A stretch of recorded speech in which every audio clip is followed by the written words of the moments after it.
I'm Craig Downing, and I'm a freelance filmmaker based in Seattle. And I've produced shorts, commercials, and I also support full-feature international films. Yes, I've been doing film production for at least 15 years, both photography, video production, video editing, anything related to film. I like to be involved with that. So yes, a long time.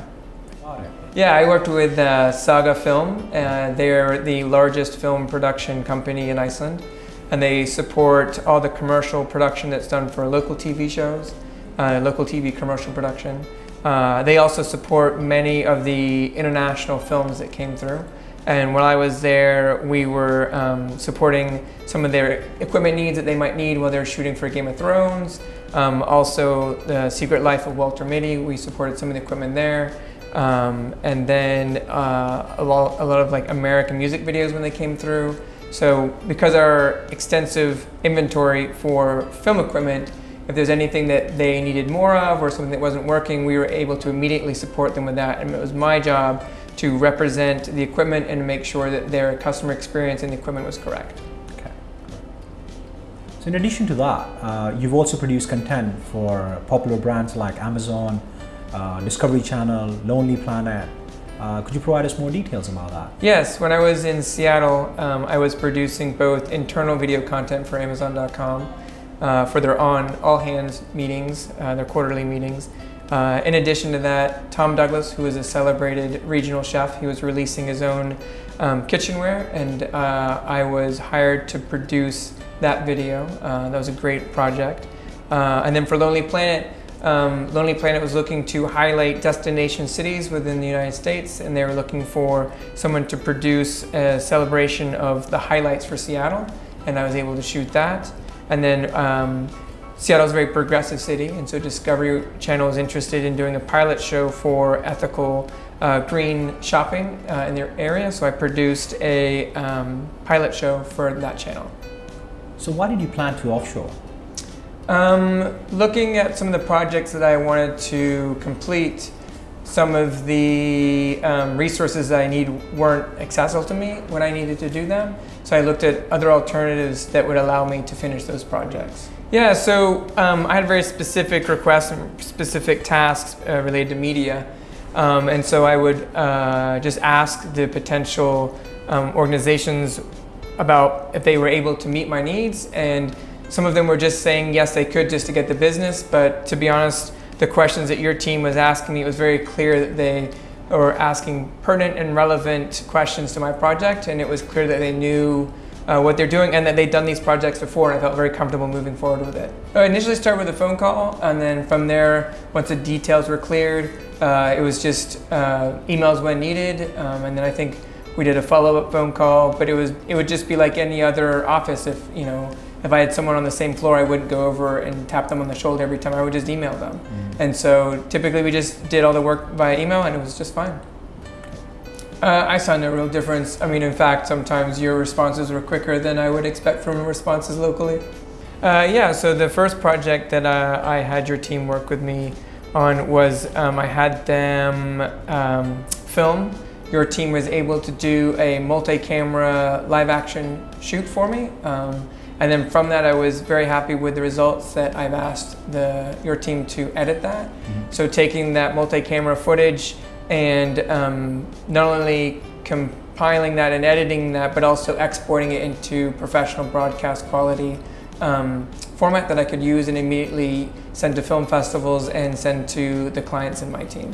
And then later on, maybe a year later, I had another project that needed a storyboard, and based on the storyboard that your team provided for the first project, I was looking forward to bringing them on again to continue the success with the projects that I was getting from them. Well, I'd have to say, because I keep coming back, I would say that I've been very satisfied. I mean, there is the example that someone might think that because of any language barrier there might be awkward or different, or there'd be missed goals, but I didn't find any of that with my projects, and my projects were challenging creative film projects, and they dove in exactly how I would want them to, the way I saw it, and they delivered the product. I keep coming back, so I've been very satisfied. Okay. Like I mentioned, I had worked with a couple other companies, and I just wasn't seeing the results I was looking for. There needed to be a lot more communication than necessary. I felt for the film work, I was wondering if it was the first film they'd made for me. It was clear that they hadn't had a lot of experience. They needed a lot of guidance from me. And even after all that, I wasn't necessarily that happy with the results. And in fact, I didn't return to them for more work. It just kind of looked like maybe they were teaching themselves as they were doing it on my project. So Craig, as an artist and a creative director, you must have had a lot of concerns while offshoring your work, that whether the person who's sitting 1,000 miles away, understands you, whether he would understand you or not, or whether he'd be on the same level or not.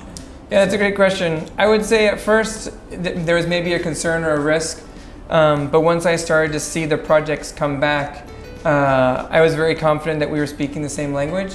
For example, there's some things in my films that weren't part of the script, but because I could see that they had experience in working with these types of projects and that they were either trained in these projects, they were filming the scenes that weren't explicitly listed in the script, but they knew that needed to be there. Like I didn't have in my script, an establishing shot of the exterior of the building, for example.